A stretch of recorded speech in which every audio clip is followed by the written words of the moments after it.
Hari ini kita akan mengambil satu judul yang luar biasa, yaitu saat Tuhan memisahkan kambing dan domba. Marilah kita baca firman Tuhan dari Matius 25 ayat 31 sampai 46. Perkenankanlah hambamu membaca, inilah Injil Matius bab 25 ayat 31 sampai 46. Penghakiman terakhir. Apabila Anak Manusia datang dalam kemuliaannya dan semua malaikat bersama-sama dengan Dia, maka Ia akan bersemayam di atas tahta kemuliaannya. Lalu semua bangsa akan dikumpulkan di hadapannya, dan Ia akan memisahkan mereka seorang daripada seorang, sama seperti gembala memisahkan domba dari kambing. Dan Ia akan menempatkan domba-domba di sebelah kanannya dan kambing-kambing di sebelah kirinya. Dan raja itu akan berkata kepada mereka yang di sebelah kanannya, "Mari, hai kamu yang diberkati oleh Bapakku, terimalah kerajaan yang telah disediakan bagimu sejak dunia dijadikan. Sebab ketika aku lapar, kamu memberi aku makan. Ketika aku haus, kamu memberi aku minum. Ketika aku seorang asing, kamu memberi aku tumpang. Ketika aku telanjang, kamu memberi aku pakaian. Ketika aku sakit, kamu melawat aku. Ketika aku di dalam penjara, kamu mengunjungi aku." Maka orang-orang benar itu akan menjawab Dia, katanya, "Tuhan, bila manakah kami melihat Engkau lapar dan kami memberi Engkau makan, atau haus dan kami memberi Engkau minum? Bila manakah kami melihat Engkau sebagai orang asing dan kami memberi Engkau tumpangan, atau telanjang dan kami memberi Engkau pakaian? Bila manakah kami melihat Engkau sakit dan dalam penjara, dan kami mengunjungi Engkau?" Dan raja itu akan menjawab mereka, "Aku berkata kepadamu, sesungguhnya segala sesuatu yang kamu lakukan untuk salah seorang dari saudaraku yang paling hina ini, kamu telah melakukannya untuk aku." Dan Ia akan berkata juga kepada mereka yang di sebelah kirinya, "Enyahlah dari hadapanku, hai kamu orang yang terkutuk, enyahlah ke dalam api yang kekal, yang telah sedia untuk iblis dan malaikat-malaikatnya. Sebab ketika aku lapar, kamu tidak memberi aku makan. Ketika aku haus, kamu tidak memberi aku minum. Ketika aku seorang asing, kamu tidak memberi aku tumpangan. Ketika aku telanjang, kamu tidak memberi aku pakaian. Ketika aku sakit dan dalam penjara, kamu tidak melawat aku."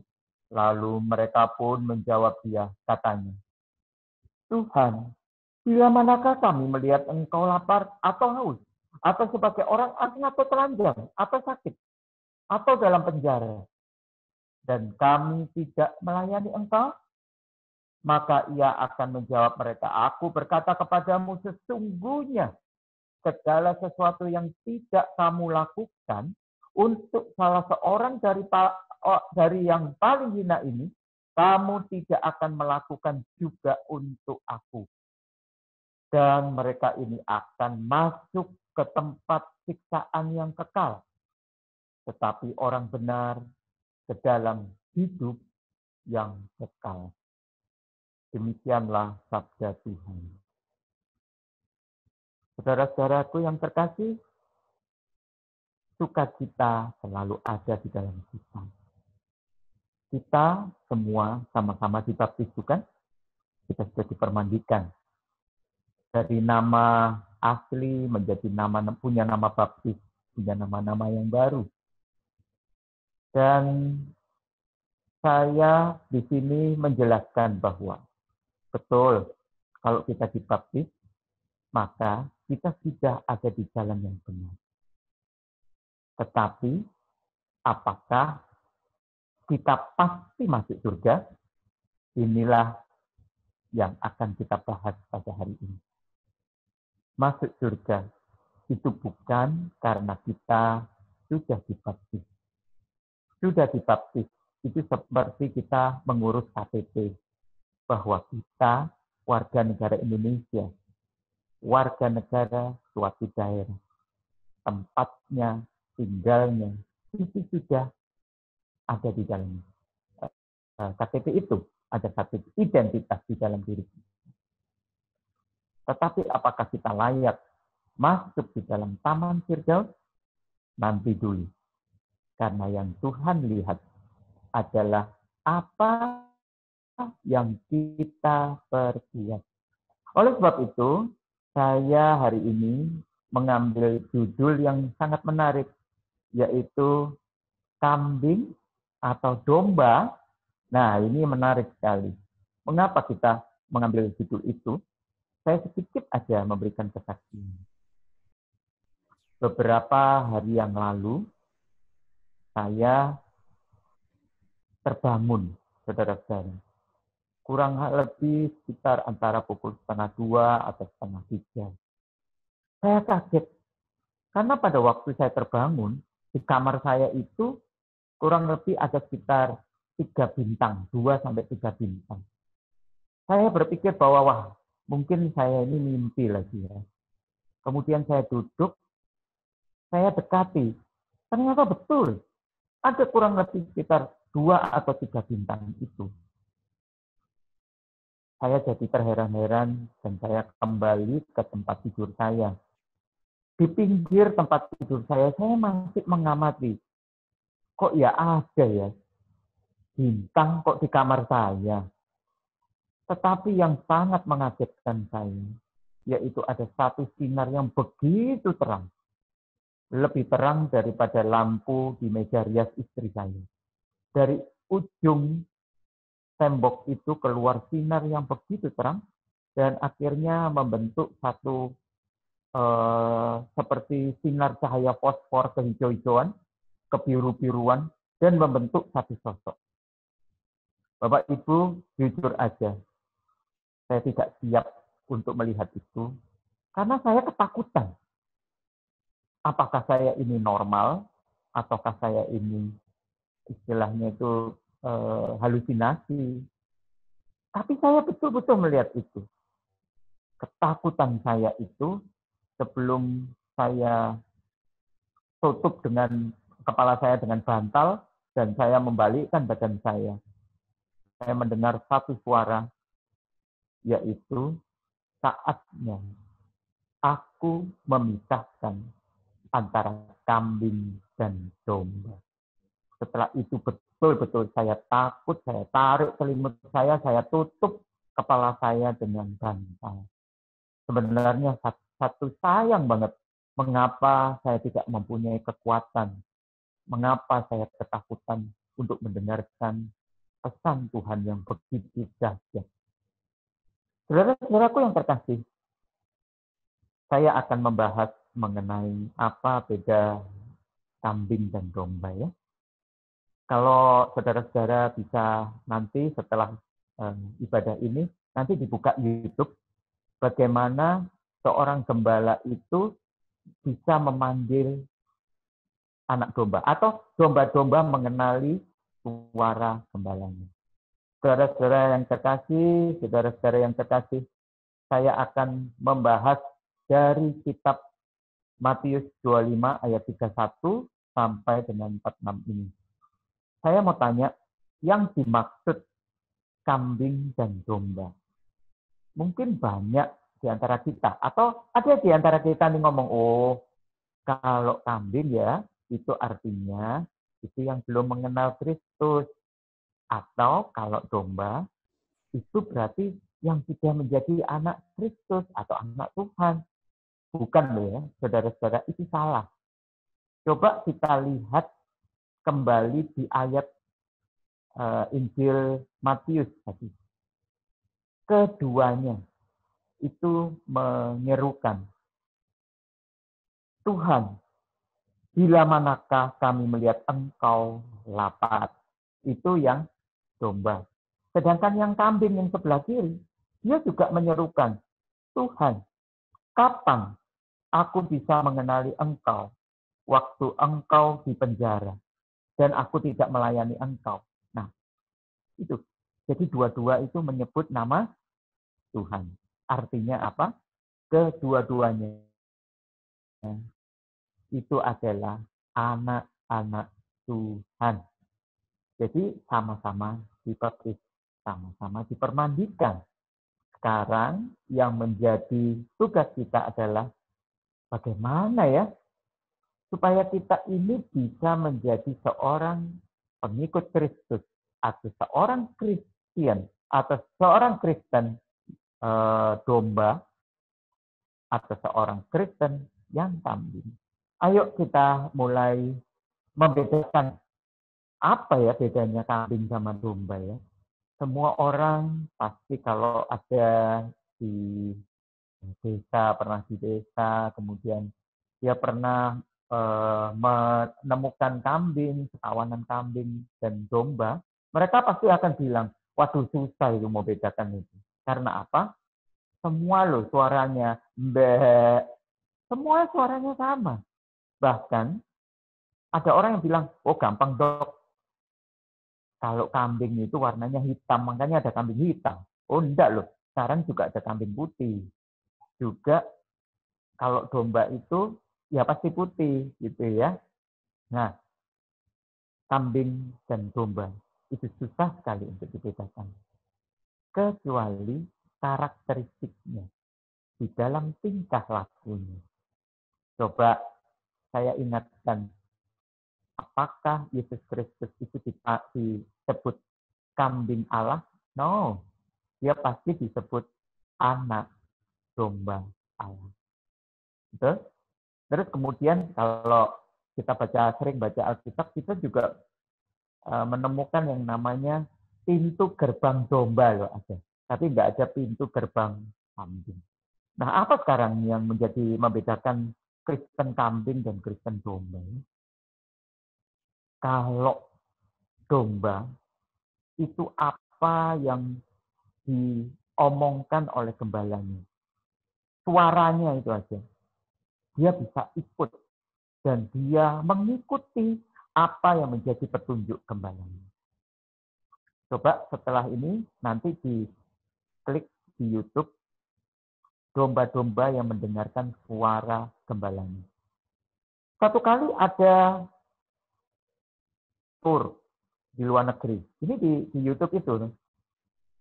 Kemudian dilihatlah sekawanan domba-domba yang begitu banyak. Dan di tour bis itu,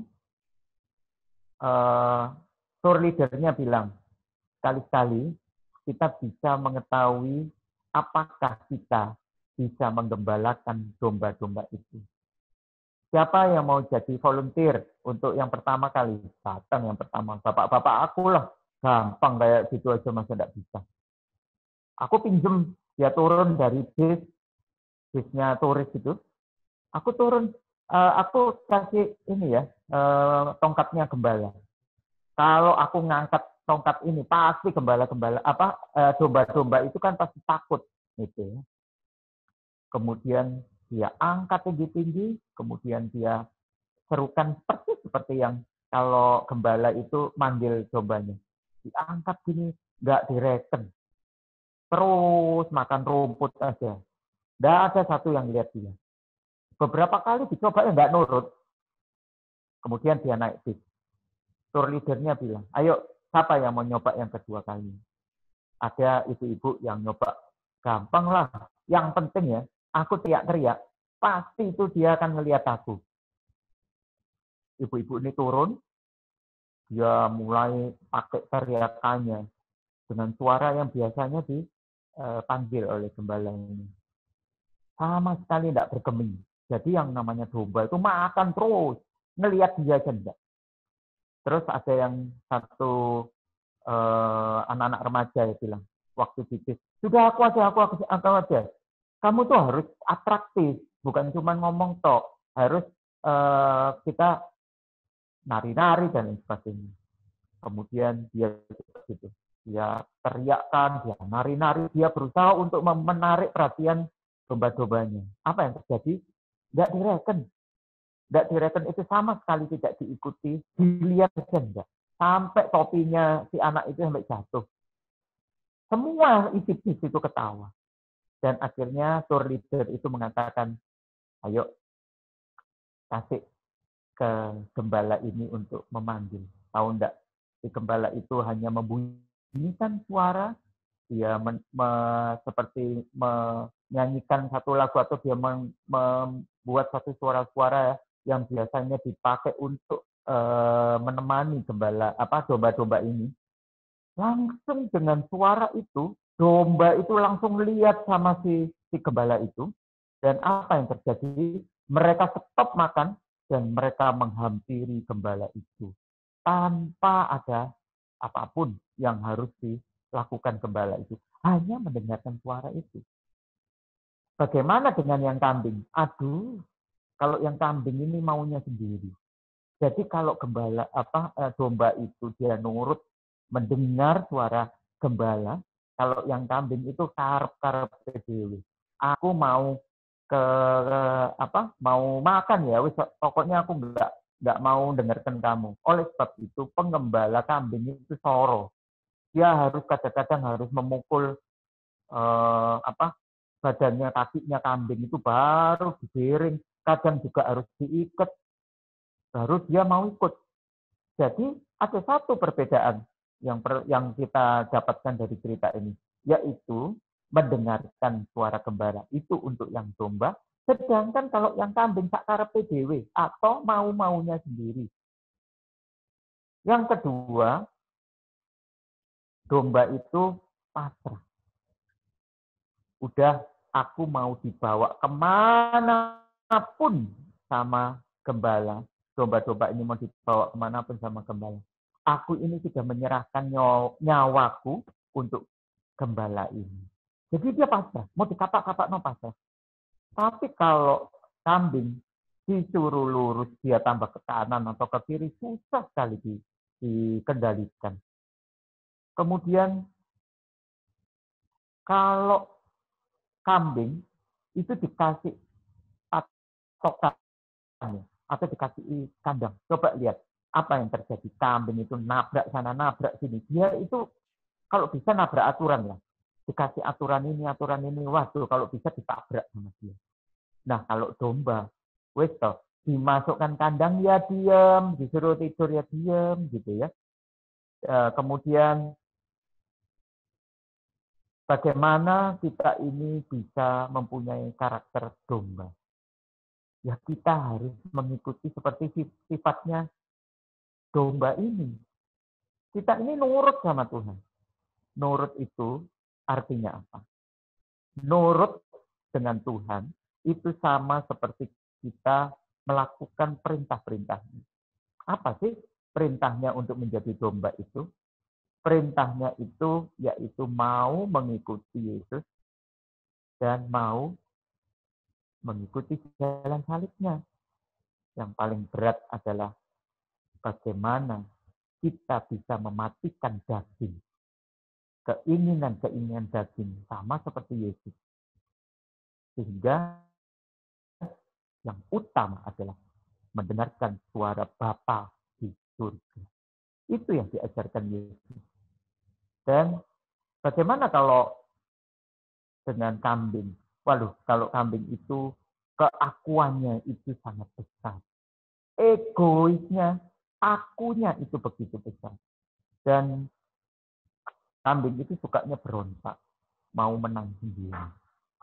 Jadi, saudara-saudari yang terkasih, kalau kita masih bisa mengatakan bahwa, aduh, aku itu jengkel sekali sama teman saya. Masa saya ini udah dibilang males, dibilang saya tidak berprestasi. Padahal dia loh sering nggak masuk kerja.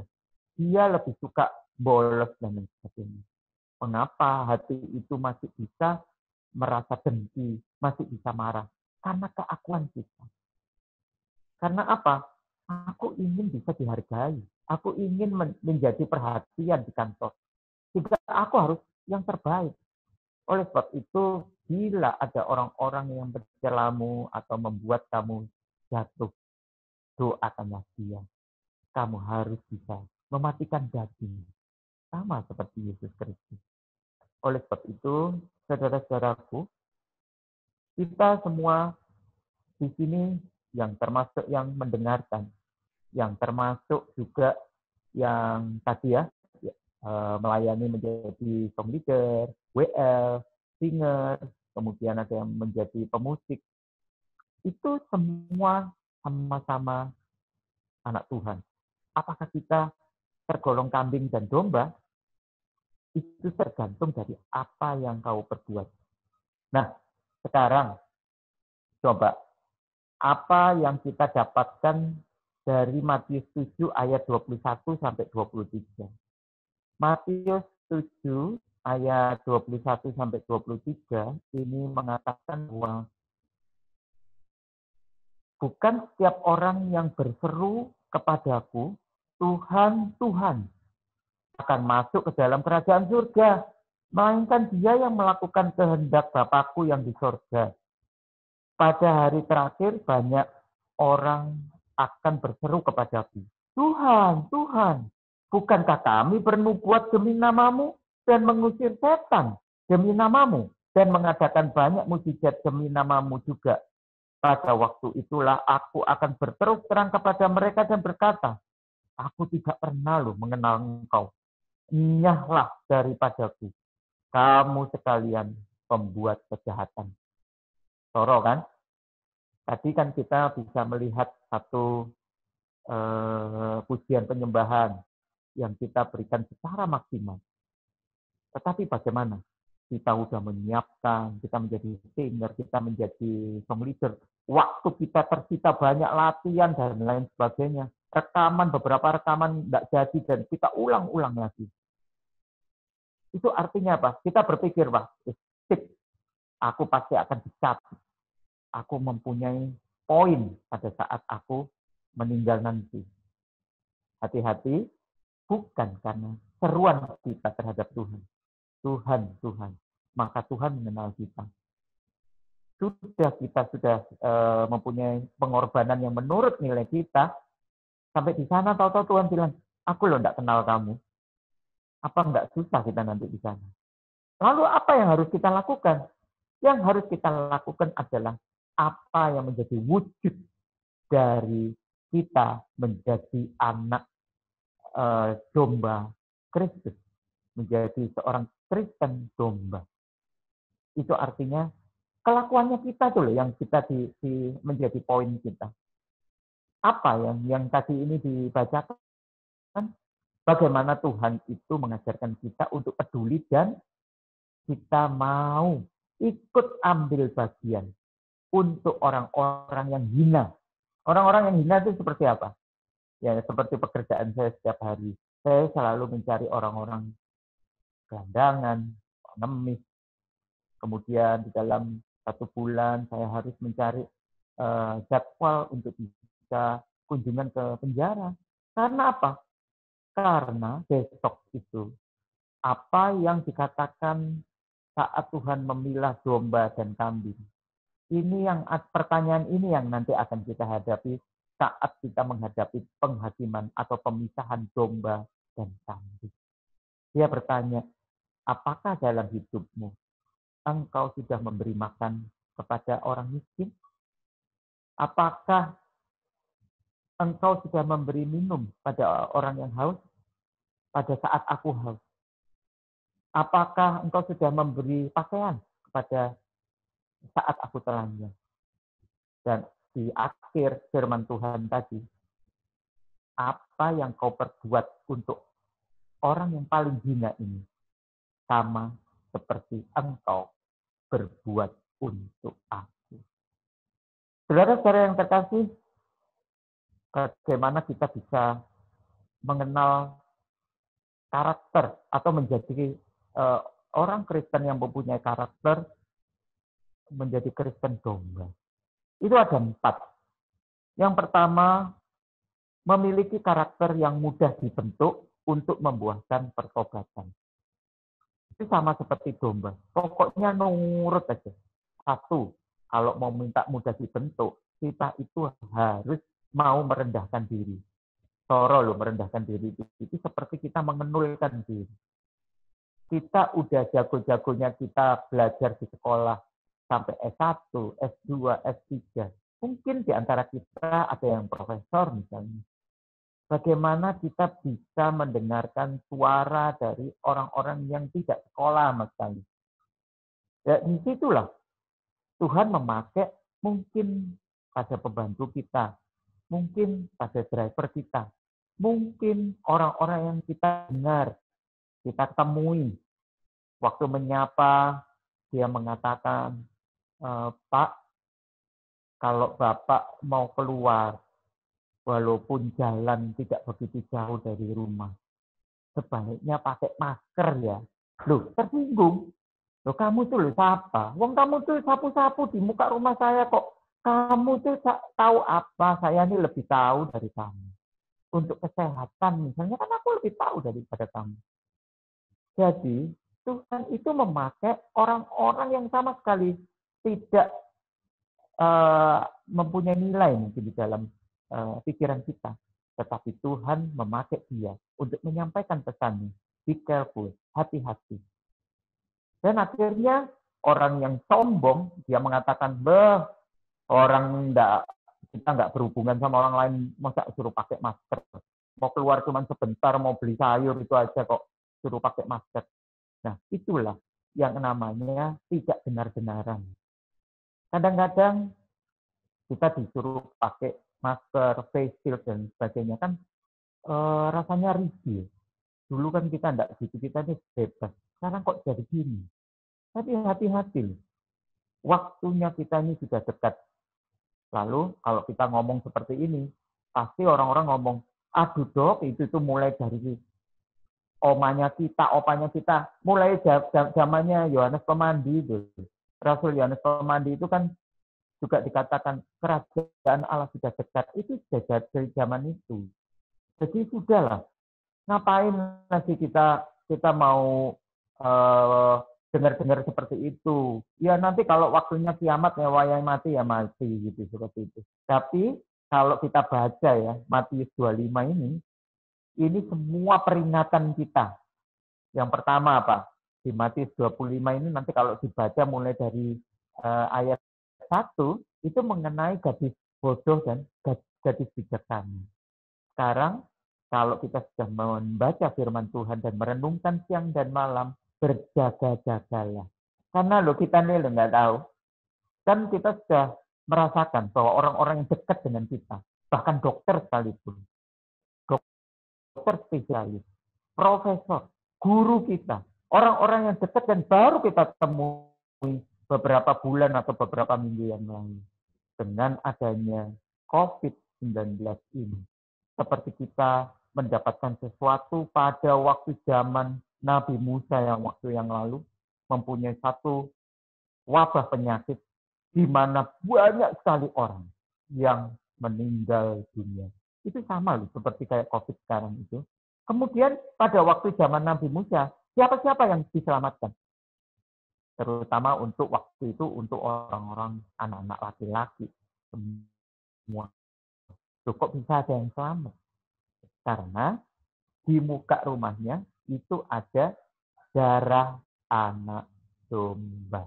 Nah, sekarang masa kita semua mau bawa darah ditaruh di mukanya rumah kita kan ya enggak begitu pesannya. Tapi pesan yang paling penting, bagaimana darah anak domba itu menandai di dalam hati kita, di dalam pikiran kita, dan di dalam perlakuan kita. Disitulah engkau akan diselamatkan. Walaupun maut itu ada di muka kita, di belakang kita, tetangga kita kiri, tetangga kita kanan. Podo-podo misalnya kena COVID semua. Tapi kamu jangan takut. Karena di dalam tubuhmu sudah ditandai oleh darah anak domba. Saudara-saudara yang terkasih, bagaimana karakter yang kedua, yaitu menghasilkan buah keintiman Roh Kudus. Buah keintiman Roh Kudus itu yaitu ini yang paling penting adalah bagaimana kita itu dekat dengan Tuhan, dekat dengan Roh Kudus. Tuhan itu bisa diajak omong. Tuhan kita bukan Tuhan yang mati. Tuhan kita adalah Tuhan yang hidup. Di sebelah saya ada Tuhan Yesus. Di muka saya ada Tuhan Yesus. Oleh sebab itu, kalau engkau percaya bahwa Tuhan Yesus adalah Tuhanmu yang hidup, ajak bicara. Adakan satu waktu yang luar biasa. Saya terinspirasi dengan saudara kita yang Muslim. Anaknya itu ada sakit jiwa. Dia seorang driver dan berkali-kali dia sudah bawa ke orang pintar, ke Pak Kiai dan sebagainya. Tetapi dia taat dan dia yakin. Setiap malam dia bangun dan dia doa. Kan di agama Muslim itu ada doa subuh ya. Dia rajin 5 waktu dan khusus waktu doa subuh itu dia mendoakan anak gadisnya itu bisa sembuh. Saudara-saudaraku ini nggak minum obat loh, nggak minum obat kejiwaan, dan ini kejiwaannya cukup lama. Tahu-tahu marah-marah sendiri, tahu-tahu ketawa-ketawa, tahu-tahu nangis-nangis seperti itu. Tapi Tuhan sentuh dia. Tuhan tahu imannya dia.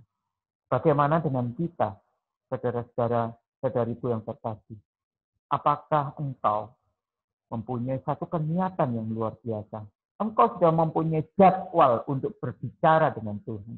Satu waktu khusus untuk bisa intim dengan Tuhan. Berdoalah. Berdoalah senantiasa. Karena Tuhan kita tidak pernah tidak mendengar doa-doa kita. Baru-baru yang lalu, ada di antara kita yang sakit. Bahkan istrinya itu bingung. Saya itu sampai mengawal WA-nya itu sampai pagi. Nggak kerasa jam 1:30. Soalnya dia nggak bisa tidur. Saya sendiri juga mau menenangkan dia. Bahkan saya mengatakan bahwa ayolah kita sama-sama berdoa. Aku berdoa untuk suamimu dan engkau juga berdoa untuk suamimu. Dan saudara-saudara yang terkasih, orang ini, suaminya, sekarang ini loh dengarkan ibadah dari persekutuan doa ini. Dia sudah dipulangkan dari rumah sakit dan dokter-dokter mengatakan bahwa aku tidak menemukan penyakitmu. Katanya ada infeksi. Infeksi yang mana? Semua laboratorium sudah bersih. Kalau nanti bisa pada persekutuan doa berikutnya, ibu ini bisa melakukan kesaksian terhadap kesembuhan. Dan mungkin pada malam hari ini kita juga akan berdoa untuk suaminya. Bapak Ibu yang terkasih, bagaimana karakter yang ketiga, yaitu bersama Roh Kudus itu menghasilkan 9 buah roh kasih. 9 buah roh kasih itulah yang ada menjadi karakter kita kepada umat yang lain. Sehingga pada waktu bilang, kok lain ya? Saya ini kok bergaul sama orang-orang Katolik, ini kok rasanya teduh gitu ya. Karena apa? Ngomongnya lo halus. Ngomongnya itu enggak kasar, enggak meso-meso, enggak ngomongnya itu rasan-rasan. Nah, itu adalah satu karakter yang keluar dari tubuh kita. Itu namanya karakter buah-buah roh. Itu yang luar biasa. Dari situ, jangankan kok waktu dipilah antara kambing dan domba, kita lo bisa tahu, ini lo orang baik-baik.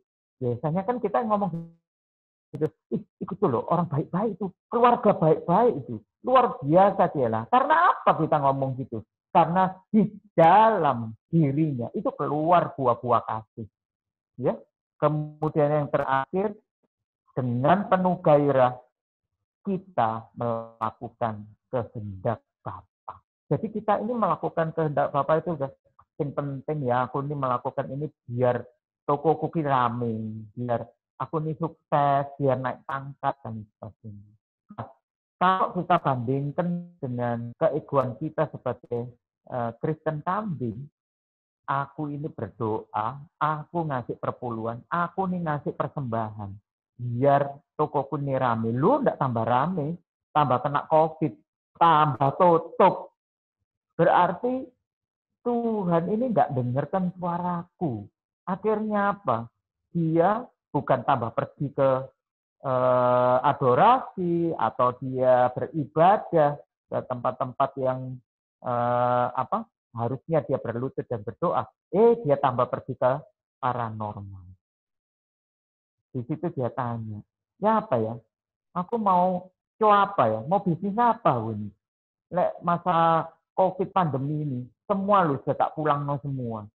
Nah, apa yang terjadi? Karena itu adalah keakuan kita.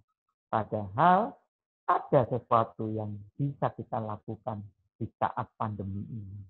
Saudara-saudara yang terkasih, jangan lupa kambing dan domba itu mempunyai kesamaan, yaitu kambing dan domba, Kristen kambing dan Kristen domba, itu sama-sama ke gereja, sama-sama memuji Tuhan, sama-sama baca Alkitab, sama-sama dengarkan renungan, sama-sama juga ikut di persekutuan doa seperti hari ini. Rajin pokoknya. Tetapi bagaimana Tuhan melihat apakah kita seorang Kristen domba atau Kristen kambing. Sekali lagi, dari bagaimana kita mengamalkan khotbah dari Romo di gereja, khotbah di ibadah persekutuan doa, kemudian mengamalkan itu di dalam kehidupan kita. Baik Bapak Ibu yang terkasih, saudari-saudari yang terkasih, jangan lupa bahwa waktunya sudah dekat. Masa pandemi ini bukan biasa-biasa saja. Seluruh dunia merasakannya. Semua tempat ibadat, baik tempat ibadat Katolik, tempat ibadatnya non-Muslim, tempat ibadatnya umat Buddha, dan lain sebagainya, itu tidak bisa kosong semua. Tidak boleh ada orang yang bisa memasuki area itu karena social distancing. Pertanyaannya adalah, Tuhan sama sekali tidak mengharapkan engkau melakukan social distancing dengannya. Mengapa? Kalau social distancing itu kamu itu jaraknya berapa meter dari sana. Tuhan Yesus mengatakan, jangan social distancing terhadap aku, karena aku adalah sumber kekekalan di dalam hidupmu. Jadi, saudara-saudari yang terkasih, janganlah kita mengingini mempunyai satu harta di dalam dunia ini sebanyak mungkin. Tapi punyalah cita-cita agar suatu saat kita memiliki kehidupan yang tidak pernah ada maut yang mengalahkannya, atau kehidupan kekal. Disitulah saatnya pada waktu kita bisa menghirup udara yang begitu segar. Kita melihat matahari terbit begitu terang. Kita mulailah berbuat sesuatu yang membuat kita mempunyai tabungan saat kita akan mendapatkan penghakiman terakhir, saat kita akan dipisahkan antara kambing dan domba, dan saat kita berjalan ke Taman Firdaus dan bisa makan bersama-sama Allah Bapa di surga. Saudara-saudara yang terkasih, terima kasih atas waktu yang diberikan. Ialah firman Tuhan ini akan menjadi rema di dalam hidup kita. Dan rema ini akan menuntun kehidupan kita di dalam menjalani masa pandemi COVID-19 ini. Tuhan memberkati.